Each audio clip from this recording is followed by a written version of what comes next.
Bienvenue dans Racine Franco, l'émission qui explore les multiples facettes de la francophonie ontarienne contemporaine. Chaque lundi et vendredi à 8h, plongez dans l'histoire, la diversité et les témoignages inspirants qui font vibrer notre communauté. Bonjour et bienvenue dans Racine Franco. C'est de nouveau Nathalie Salmeron au micro. Et Racine Franco, c'est votre nouvelle émission de radio et vidéo hebdomadaire qui vise notamment à mieux faire connaître et partager les différentes composantes culturelles de la francophonie ontarienne actuelle. Alors plus simplement, je vais aller à la rencontre de différentes personnalités de notre belle communauté et ensemble, on parlera de leur région, de leur pays d'origine et de cette culture qui est propre à leur pays et de savoir aussi comment ils ont réussi à vivre pleinement cette francophonie ici à Toronto. Et je rappelle surtout que ce projet, il est rendu possible grâce au gouvernement de l'Ontario. Aujourd'hui, avec moi, j'ai Aristote. Comment ça va aujourd'hui, Aristote? Bon, Nathalie, très bien. C'est aussi de même pour vous. Eh bien, écoute, moi, ça va très bien. Je suis très contente que tu poses la question. Je suis surtout très contente de t'accueillir avec toi. Du coup, on va en apprendre plus sur ton pays d'origine qui est la République démocratique du Congo. Alors, en préparant cette émission, je t'ai demandé, parce que moi, j'ai toujours ce problème de distinction entre la République démocratique du Congo et le Congo de l'autre côté. Donc, il y a ce côté Kinshasa, Brazzaville, colonisé par la Belgique ou colonisé par la France. Toi, tu viens bien de Kinshasa, c'est bien ça? Exactement. Je viens du Congo-Kinshasa, le pays voilà, de Lumumba, de Fally Ipupa. Surtout, c'est une petite provocation pour le voisin. Je viens du Congo qui participe à la CAN pendant qu'eux, ils surveillent le fleuve Congo.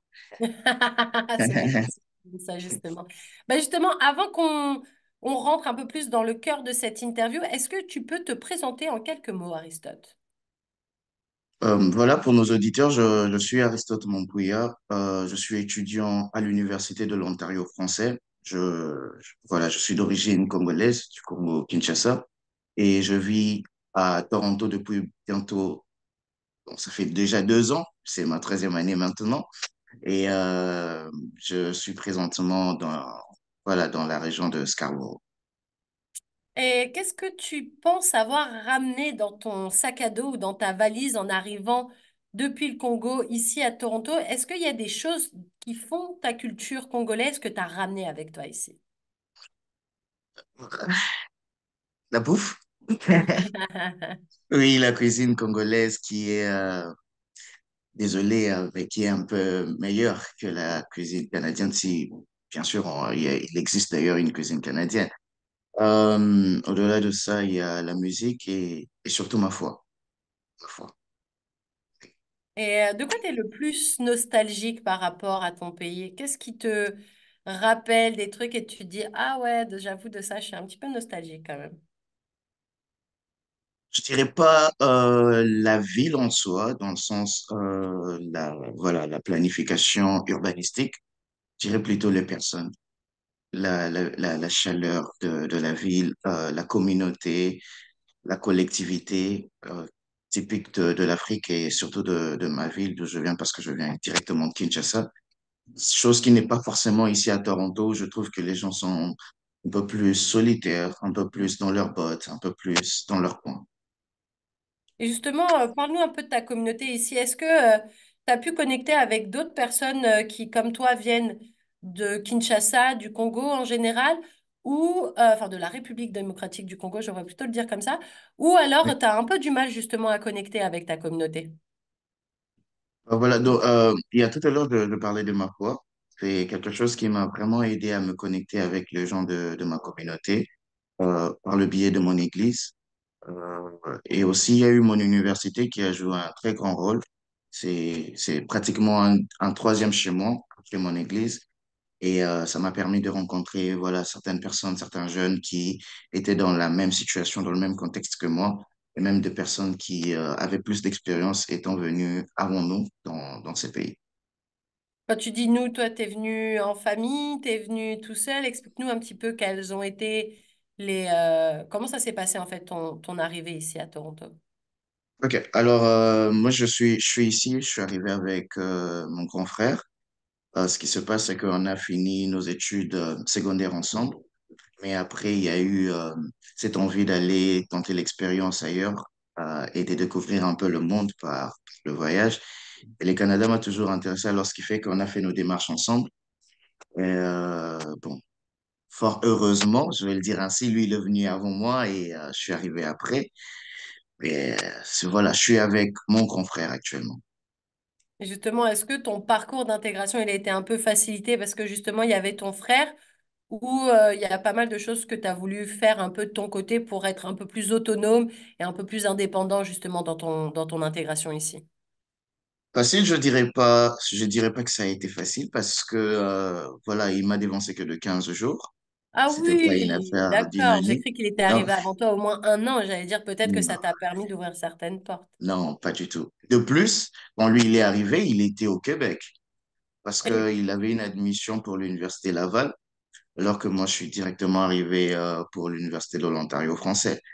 Alors, ça fait que moi, j'étais arrivé à Toronto pendant l'hiver, euh, une ville parlant l'anglais. C'est pas pour pendant ce la qui... pandémie, il me semble, parce que tu m'as dit que tu es arrivé décembre 2021. La pandémie, elle était encore un petit peu partout Oui, encore à ce moment-là. on ressortissait justement de la pandémie. Il y avait encore cette chaleur-là. Bon, donc, moi, j'avais eu mon vaccin, ce qui fait que j'ai pas eu à écoper de la quarantaine. Ce qui fait que je suis arrivé dans une ville anglophone, alors que de base, au Congo, en République démocratique du Congo, c'est le français. Donc, je suis arrivé dans une ville où je connaissais personne. Je n'avais personne, aucun contact, juste l'université, mais je n'avais pas prévenu le campus de mon arrivée.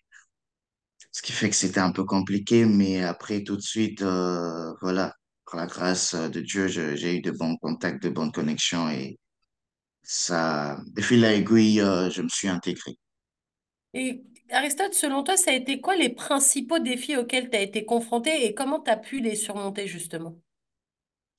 Euh, bon, il y a un défi qui est jusqu'à présent d'actualité, c'est celui de la langue. Il faut te dire que la barrière linguistique est vraiment une réalité alarmante. On ne peut rien y faire. Euh, ensuite, il y a aussi le dépaysement, parce que voilà, c'est une autre culture. Je peux même pas dire une autre culture, c'est une autre diversité culturelle, parce que c'est plusieurs cultures à la fois. Et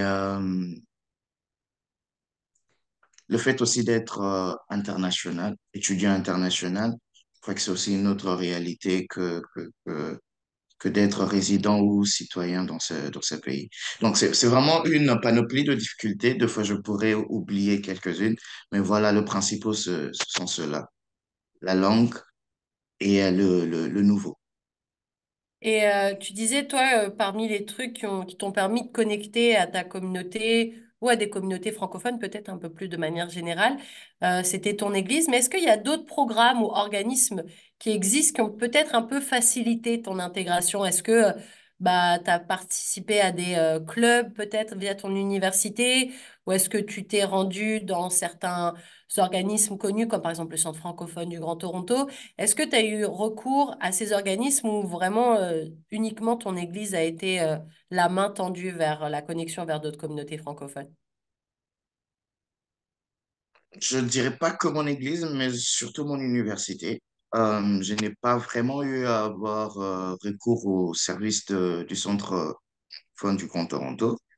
Même si, pour être franc, je conseillerais, je suggérerais à mes pairs d'y faire recours. C'est juste parce que moi, quand je suis arrivé, voilà, j'ai essayé de me débrouiller seul.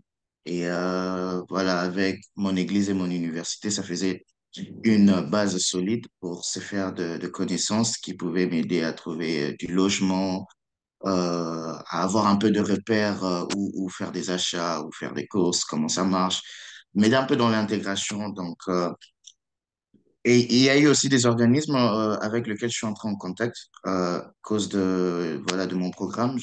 J'ai oublié de le dire dans ma présentation. Je suis étudiant au pôle de l'économie et l'innovation sociale, ce qui fait que dans le souci d'appréhender comment se passe l'innovation dans des organismes sociaux.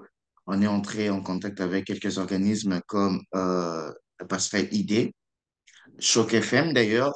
Nous avons eu le plaisir d'avoir une présentation de votre organisme pendant nos cours. et même le centre du Grand Toronto. Et ça m'a permis d'entrer en contact et d'avoir quand même un réseau au-delà de mon église et de l'université, un peu plus étendu avec ces organismes-là.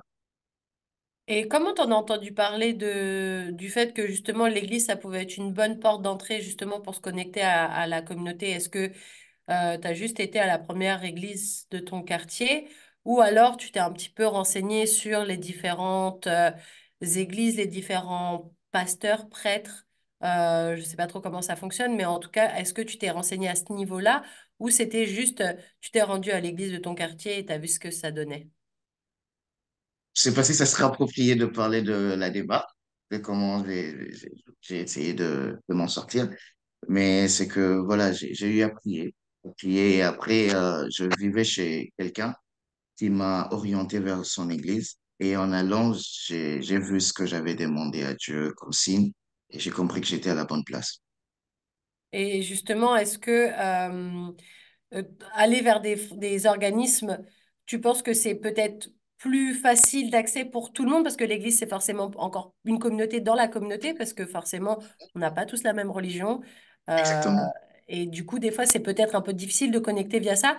Est-ce que tu penses que justement, pour quelqu'un qui vient d'arriver, c'est peut-être plus simple de se renseigner sur des trucs laïques, entre guillemets, que de se retourner vers un lieu de culte?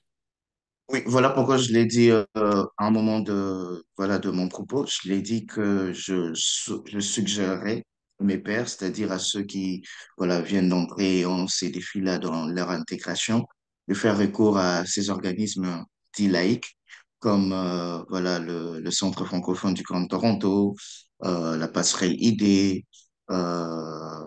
Voilà, il y a plusieurs organismes, certains qui m'échappent. Il y a même voilà, de se connecter à la fréquence 105.1 pour avoir des informations par Choc FM. Vous voyez?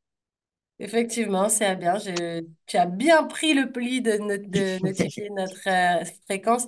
Euh, Est-ce que tu trouves que justement c'est, donc via, par exemple, là on parlait de ton église, mais l'université ou peu importe, est-ce que tu trouves que c'est facile de se connecter avec les autres francophones? Parce qu'à l'université de l'Ontario français, on part un peu du principe que tout le monde maîtrise relativement suffisamment bien le français pour connecter avec les gens, pour se faire des amis, que ce soit pour s'aider pour les devoirs ou peut-être aller boire un verre, manger un morceau ensemble. Est-ce que tu trouves que cette francophonie, elle a tendance à rassembler ou, quoi qu'il en soit, c'est toujours difficile de faire des connexions? Je pense que c'est un peu difficile de faire des connexions pour être franc parce que je me dis que sans l'installation de l'Université de l'Ontario français, si j'étais arrivé à une époque où il n'y avait pas cette université, cette structure, je me dis que j'aurais cru qu'il n'y avait pas de francophones à l'Ontario. Parce que pour être franc, on va se le dire, Nathalie, dès que tu sors des installations de Choc FM, c'est l'anglais. Ah oui, complètement. Ouais. Je crois que même moi, quand je sors, je descends de mon immeuble, c'est l'anglais. Même si en fait, la ville nous impose à ce qu'on puisse avoir comme réflexe lorsqu'on est à l'extérieur de parler anglais. Alors, je dirais que, à mon humble avis, c'est difficile de voir cette francophonie un peu assemblée, sauf dans des lieux où nous savons que, voilà, typiquement, c'est une adresse de la francophonie, pour dire ça comme ça, où il y a des établissements, des installations des francophones.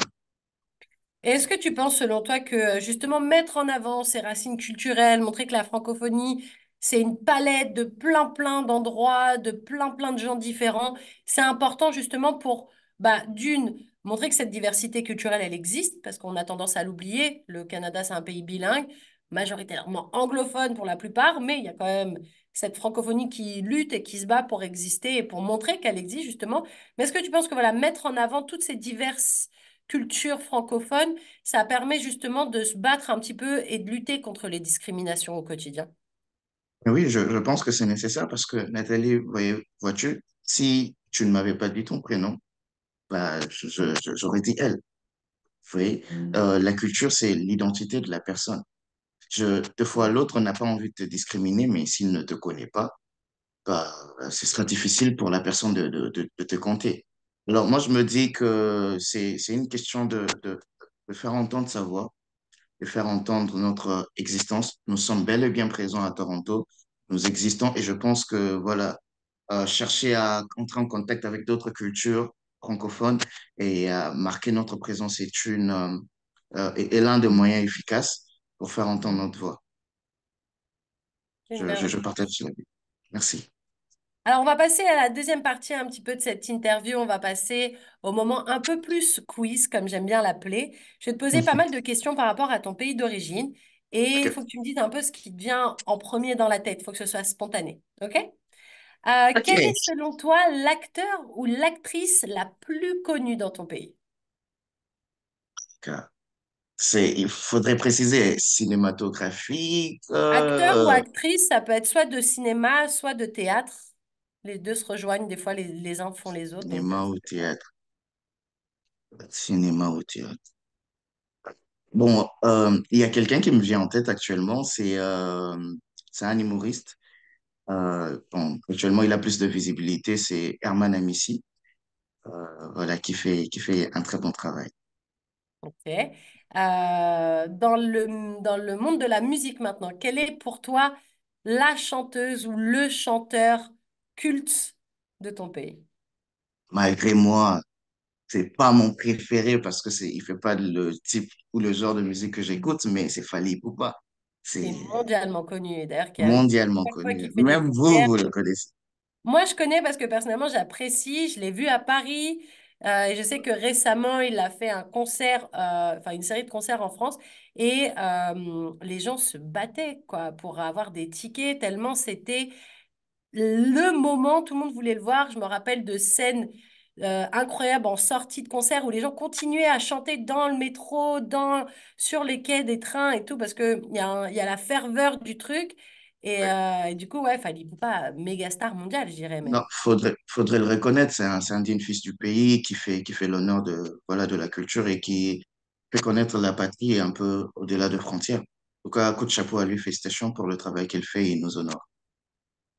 Si tu devais donner un film culte, alors ça c'est plus selon toi qu'au niveau national, on va dire, mais ton film culte à toi, ce serait quoi? Film culte congolais. Je pense que tout le monde dira La vie est belle. Pour nous, c'est le film qui a fait qui a fait sensation. Bon, je parle plus pour ma génération, même si le film a été tourné avant ma naissance, mais c'est le film La vie est belle, tourné avec le fin Papa Wemba, Ok. qui aussi était un musicien, je ne sais pas si vous le connaissez. Si, ça me dit quelque chose. Là, je suis moins calée sur la musique, mais le nom, ça me dit forcément Oui. quelque chose. Et je pense que ça dit plein de choses à pas mal d'auditeurs de chaque FM 105.1 qui nous écoutent aussi. On va parler maintenant gastronomie. Tout à l'heure, tu disais que la nourriture, c'était quelque chose d'important pour toi. Est-ce qu'il y a un plat ou des plats typiques de chez toi? Et lesquels? Mets-nous l'eau à la bouche. C'est le moment là. Ok, le riz et les haricots, accompagnés voilà, que ce soit du poulet ou du pied de porc, c'est mon préféré. Mais après, il y a aussi les haricots mélangés aux feuilles de manioc. Nous, chez nous, on appelle le pondu et la recette. Le mélange, ça s'appelle le ntsakamadesu avec le riz. Et l'autre, c'est plus à cause de ma région, c'est le fumboa. Je crois que le fumboa et le manioc, qu'on va, voilà, on va un peu rendre le manioc en farine. On va en faire une pâte qu'on appelle le foufou. Et voilà, je crois que même des amis camerounais, parce que j'ai eu des colocataires camerounais, ils connaissent le fumboage. Je crois qu'ils appellent ça coq, quelque chose comme ça. J'ai oublié. Toujours dans le thème de la gastronomie, si tu devais donner la boisson la plus populaire de ton côté à toi, ce serait quoi? La réponse sera subjective, hein. La réponse sera subjective. Après, il faut que ce soit quand même cohérent avec ce qui se boit de manière générale. Admettons, si on va dans les clichés, on va dire que en France, on va boire du vin. En Belgique, on va boire de la bière, par exemple. Il y a des trucs comme ça qui sont un peu nationalement connus et ou Oui, clichés, on le prend comme on veut. Mais un truc, voilà, qui, quand on pense en République démocratique du Congo, s'il y a une boisson, par exemple, les Algériens, je penserais au Selecto, tu vois. Il y a des trucs ok. comme ça qui font que c'est dans un pays plus que dans un autre. Bon, de nature, le Congolais, il n'est pas très exigeant. Alors, il n'y a pas comme... non, parce que je me dis que l'émission sera suivie, parce que je sais que voilà, Choc FM a un grand auditoire. Mais je veux bien représenter mon pays, sinon j'aurais des soucis, moi. Non, mais le truc, c'est que le Congolais, il n'est pas très exigeant. Il reste dans ses bottes et j'essaye de ceux qui prendront de la bière. Moi, j'en prends pas. Je sais que, voilà, il y a ceux qui prendront de boissons sucrées, non alcoolisées. Voilà. On est un peu général, mais il n'y a pas comme une boisson générale, congolaise. Ok. S'il y a un endroit dans ton pays, pas forcément juste à Kinshasa, mais dans ton pays de manière plus globale, s'il y a un endroit que tu devrais recommander à une personne qui vient faire du tourisme en République démocratique du Congo, ce serait quel endroit et pourquoi exactement? Euh,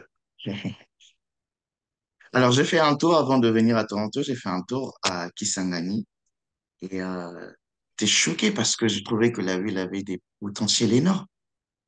Elle avait des potentiels touristiques énormes, plus que même Kinshasa. Mais malheureusement, c'était pas encore voilà, construit, c'était pas valorisé. Alors, si, si je dois conseiller à quelqu'un des lieux, voilà, je conseillerais plusieurs villes, mais ce sera plus du côté de l'Est, parce que c'est là où il y a voilà, il y a des choses incroyables de la mère nature. Mais il y a aussi un endroit incroyable qui me vient, c'est les chutes du cataracte, un peu au sud-ouest du pays. Ok. Et un monument peut-être construit par l'homme et pas juste grâce à Mère Nature, comme tu l'as dit, un endroit peut-être que l'homme a construit, que ce soit un musée ou un monument, par exemple. Bon, un monument, je suis un Quinois, donc je parlerai de l'échangeur, mais il y a aussi le stade de Martyrs, qui est bien plus qu'un stade pour tout Congolais, tout Quinois.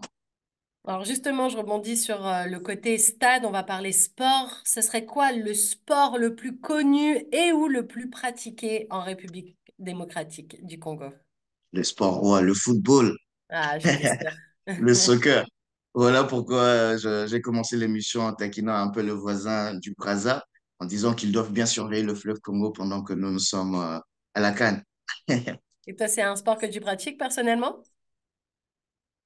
J'ai pratiqué dans ma jeunesse, mais voilà, j'étais pas le futur Cristiano Ronaldo ou le Lionel Messi, alors j'ai dû arrêter. Donc, je suis plus spectateur que acteur.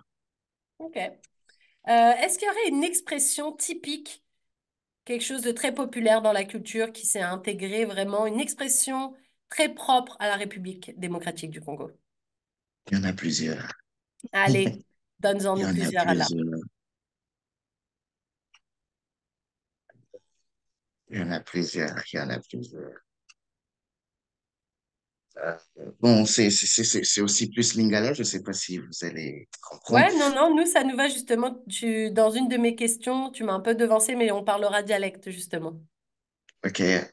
Parce que je sais qu'au Congo, il n'y a pas que le lingala. Ça, c'est quelque chose qu'on doit aussi dire. Il y a on a quatre langues nationales, même si la langue la plus répandue, c'est le lingala. Alors, ceux qui parlent que Swahili ou d'autres langues, veuillez me pardonner, mais moi, je ne parle que lingala. Et les expressions que nous utilisons, il y a par exemple nakechik pour dire je suis allé à l'école, euh, nazobeta kayu, je vais travailler. Euh, voilà, ce qui est un peu connu du niveau international parce que les Congolais, quand ils aiment, ils aiment parler lingala avec leurs partenaires, c'est la linga kayo, pour dire je t'aime. Voilà un peu, hein. Voilà ce qui peut venir. Justement, je vais rebondir un petit peu et on va passer justement directement à cette question. Tu dis, il y a quatre dialectes, donc est-ce que tu peux nous les citer et nous dire un petit peu les différences aussi qu'il existe entre ces différentes langues, entre guillemets, parce que au final, même si c'est des dialectes, c'est vraiment des réelles langues aussi. Est-ce que ça s'apprend à l'école? Est-ce que c'est dans différentes régions? Est-ce que c'est des langues qui se meurent un peu ou tout le monde les parle encore? Dis-nous en un peu plus parce qu'on ne connaît pas trop forcément tout ça. Alors, il faudrait savoir que le Congo est un grand pays, le deuxième en termes de superficie en Afrique, et il n'y a pas quatre langues nationales, il n'y a pas quatre dialectes. il y a plutôt quatre langues nationales et 2500, je crois, 2500 si je ne me trompe pas, dialectes. Ouh là là, ça fait énormément beaucoup là. Oui, c'est beaucoup. Je crois, en tout cas, j'espère que je n'abuse pas. 2500, 250, j'espère en tout cas. Ce qui fait que, voilà, c'est regroupé en quatre langues nationales. Nous avons le Lingala, qui est parlé en Afrique de l'Ouest. Il y a le Swahili, qui est plus parlé du côté de l'Est. Nous avons les Chiluba, au centre du Congo, et le Kikongo, qui est parlé plus au sud-ouest du pays. Alors, ce ne sont pas des langues mortes, elles sont vivantes, très vivantes d'ailleurs. C'est juste que, voilà, je pense que tout Congolais, et moi surtout en particulier, je souhaiterais que cela soit enseigné et inculqué dans nos écoles, dans notre système éducatif, ce qui n'est pas le cas, malheureusement. Pourquoi je dis ça? Si vous me permettez, je vais raconter une Mais anecdote. bien sûr, parce que justement, j'allais dire comment ces langues, elles se perdurent. Du coup, c'est un héritage familial qui se transmet à la maison et où on parle, parce que une langue qu'on n'apprend pas à l'école, si elle n'est pas pratiquée en dehors, forcément, elle se meurt à un moment donné. Je dirais pas un héritage familial, mais je dirais plutôt un héritage régional. Parce que, par exemple, moi, je suis d'origine du Congo central, l'actuel Congo central. Enfin, la langue nationale qui est parlée dans notre région, c'est le Kikongo. Mais je n'ai pas eu la chance à grandir dans cette région-là, ce qui fait que je connais pas parler le Kikongo. Mais parce que j'ai grandi à Kinshasa, je parle le Lingala. Donc, c'est plus un héritage régional. Et d'ailleurs, les Lingala, pour la petite anecdote, si j'en parle, c'est parce qu'un jour, il fallait faire voilà, j'ai travaillé aussi dans la promotion des droits de l'enfant dans mon pays. Alors, il fallait faire une petite sensibilisation pour l'UNICEF et le gouvernement. Et il fallait parler les Lingala, parce qu'il y a des régions où le français n'est pas... Les personnes ne parlent pas forcément français, mais ils parlent plus Lingala. Et mon Lingala, il n'était pas bon. Comme le dirait le Quinois, Lingala est Tengama, pour dire que le Lingala, il est bizarre. Et on m'a traité de Rwandais. Tout ça parce que je parlais pas Lingala. Et pour moi, c'était un défi, c'était une invitation à approfondir mes connaissances en Lingala. Et aujourd'hui, je suis fier de dire que je peux parler Lingala. Est-ce que t'as déjà utilisé ton Lingala ici, hein, à Toronto, ou uniquement le français? Si j'utilise le Lingala, des fois pour déranger mes amis camerounais à l'université, ou même ceux d'autres nationalités ivoiriennes et j'en passe, j'utilise le Lingala. Des fois, c'est comme un code secret entre nous, surtout ceux qui viennent de Kinshasa et on va parler Lingala et des fois ça dérange les autres, mais si, c'est important. C'est une identité, comme je l'ai dit. Et est-ce qu'avec ton frère chez toi, vous parlez le français ou vous allez plus avoir tendance à parler Lingala, justement? C'est plus le français. Ouais. C'est plus le français.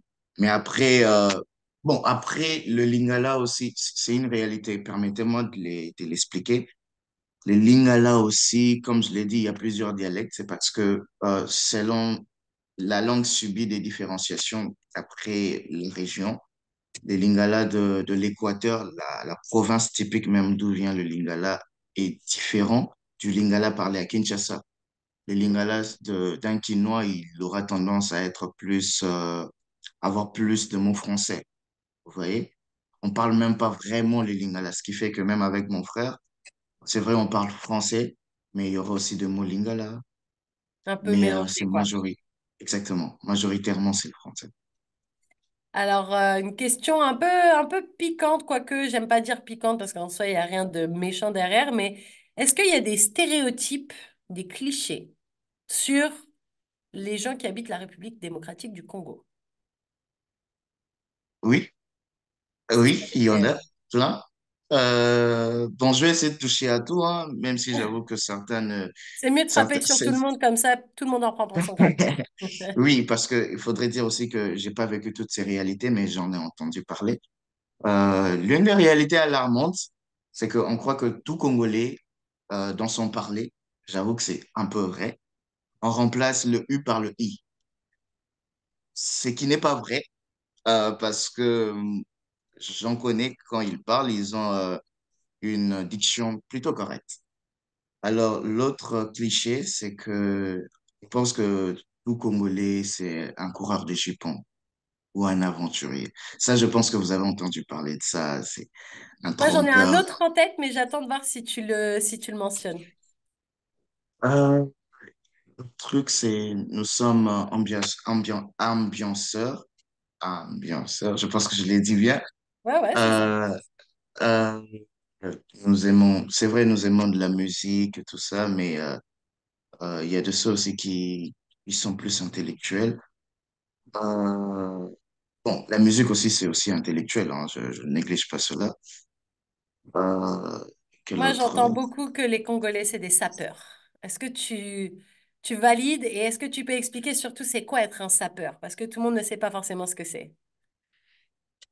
Bon, ça, je valide, hein, parce que Vu le sourire que toi, tu pouvais que valider, hein? je ne peux que valider parce que après, c'est pas c'est pas une dépendance à la sape.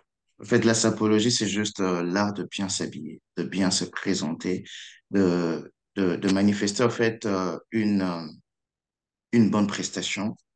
Euh, c'est au-delà de vêtements. C'est vraiment la prestance, la prestation, Le être bien. charisme, un peu la culture d'avoir du charisme, justement, d'entrer avec fracas, un peu, genre. De faire du congolais. Je crois que c'est l'expression qui se dit couramment. Mais en vrai, bon, en vrai, le Congolais ne cherche pas à être tape à l'œil. Il n'est pas dans le match vu. Faudrait dire que je ne vante pas le Congolais, mais nous sommes doués de talent. Alors, ce qui fait que, de fond, là où on est, on fait la différence. Et dans cette manière de faire la différence, on fait aussi du Congolais. On fait du Congolais. Donc, Il y c'est a un peu ça. combien d'heures entre Kinshasa et Toronto? D'heures d'avion, je parle. C'est toute une journée. Ça dépend aussi du trajet choisi par la Il n'y a pas de compagnie vol direct d'aviation. entre Kinshasa et Toronto. Non, non, il n'y a pas de vol direct. Il faudrait passer par l'Europe. Moi, par exemple, quand je suis arrivé, ça m'a pris 22 heures de trajet, et avec des escales, bien sûr. Est-ce qu'on peut transiter par Montréal? Je sais que Montréal a plus de portes vers l'Afrique en général en termes d'avion. Oui, mais il faudra passer par l'Europe. Ah, Je il ne faudrait quand pense même pas passer par et ou Paris et ou quelque part en Europe. Paris, Bruxelles ou c'est quoi le pays déjà? Celui de Turquie, là. Ah, en Turquie, ouais. En Turquie, il y a une ville, Istanbul, je crois. Istanbul, Oui, ouais, ou Ankara, ouais. Istanbul. Oui. Moi, mon cas, personnellement, c'était Istanbul. Et après, je suis directement descendu à Toronto. Alors, je pose la question, même si on l'a répété plusieurs fois, mais quelle est la capitale de la République démocratique du Congo? Pour ceux qui n'ont pas suivi jusqu'à présent. La capitale de la francophonie, Kinshasa. La Kinshasa, plus belle, effectivement. la plus belle. Il y a combien d'heures de décalage horaire entre Kinshasa et Toronto? Pendant l'heure d'hiver, c'est 6 heures du temps. Et à l'heure d'été, c'est 5 heures. Il faudrait savoir aussi que le Congo, il est vaste. Alors, il y a deux fuseaux horaires. Il y a l'heure de l'ouest et l'heure de l'est. Il y a l'heure de Kinshasa et l'heure de Lubumbashi. Le décalage, c'est de 1 heure. Je pense que c'est une information aussi importante. Non, très importante parce que tous les pays n'ont pas forcément plusieurs fuseaux horaires. Nous, ici au Canada, oui, on en a plusieurs parce que le pays est gigantesque. Mais c'est vrai que tout le monde n'a pas les notions de grandeur des pays d'Afrique des fois et on ne se rend pas compte que c'est très, très vaste, si bien qu'il y a déjà différents fuseaux horaires dans un même pays. Et c'est bien de le notifier justement. Ah, mais la République, c'est grand. Je crois, 90 fois la Belgique. 90. 90 fois la Belgique et 60 fois la France, si je Et ne me ouais, trompe pas. Oui, ouais, c'est gigantesque quand même. Après, oui. la Belgique et la France, c'est des cacahuètes hein, sur une carte du monde, on est tout petit, nous. Est-ce qu'il y a un habit traditionnel? On parlait de sapologie, d'accord, mais est-ce que plus traditionnellement, il y a des habits traditionnels en République démocratique du Congo et ce serait quoi justement? Alors, il faudrait dire que vu que c'est un très grand pays et riche en culture, euh, il n'y aura pas un vêtement traditionnel, pour ainsi le dire. Ça dépend de la région, ça dépend de l'ethnie, ça dépend de la collectivité, ça dépend de la tribu. Mais après, tout va presque se ressembler. C'est des fois des boubous, des fois ce sont juste de médailles. Mais après, il y a eu voilà, la civilisation occidentale qui a apporté quand même un grand coup dans notre manière de voir ou de nous habiller, ce qui fait que pour l'instant, beaucoup s'habillent en costard, cravate et tout ça. Voilà un peu, en jeans Et- et voilà. Est-ce qu'il y a une danse traditionnelle? Je pense que c'est un peu pareil, ça va dépendre de certaines régions, peut-être de certaines ethnies, mais est-ce qu'il y a des danses un petit peu plus traditionnelles que d'autres? Contre, contre pour la danse, il y a une danse qui nous unifie tous. Hein. C'est la rumba congolaise. Je pense que vous en avez entendu, tu en as entendu parler. C'est que c'est surtout parce que voilà, il y a eu de groupes musicaux qui nous ont unifiés, surtout pendant l'indépendance, avec les chansons Indépendance, Tcha Tcha, Tozui, et voilà. C'est la rumba congolaise comme danse. Est-ce que c'est de la musique que toi t'écoutes personnellement? Pardon? Est-ce que c'est de la musique que toi t'écoutes personnellement? Bon, je vous avouerai que je suis plus du côté gospel. Ok. C'est vrai que j'aime beaucoup les chanteurs congolais, mais c'est plus du côté gospel. Et il y a aussi de la rumba dans le gospel, hein. Ça aussi, il faudrait le noter. Est-ce que tu peux rappeler aux auditeurs de chaque FM 105.1, c'est quoi votre hymne national en République démocratique du Congo? L'hymne national, c'est la congolaise. Et voilà, ça commence par Debout Congolais. Je sais pas si je dois chanter ou... Non, non, non, t'es pas, si tu sais, tu Parce peux que j'ai chantonner. pitié pour vos oreilles, hein. Mais est-ce que c'est un chant qu'on apprend dès qu'on est petit à l'école ou on l'apprend plus parce qu'on regarde les matchs de foot à la télé et que du coup, bah, on l'apprend comme ça un peu? Non, mais pour un Congolais, en fait, le Congolais de nature, il est patriote, même si on le dit pas. Je pense que vous l'avez vu par ma manière de parler, la passion. Mhm. Il n'y a pas que moi, c'est 90 millions de jeunes qui pensent comme moi. Le Congolais, le debout congolais, comme on l'appelle, même si l'hymne c'est la congolaise, on l'apprend. Déjà, c'est un défi pour nous tous de l'apprendre. Et voilà, l'école aussi vient rajouter ou renforcer en ajustant certaines phrases qu'on ne maîtrise pas. Mais aussi, il y a le football qui nous unit et qui nous aide à mieux intérioriser ces chants.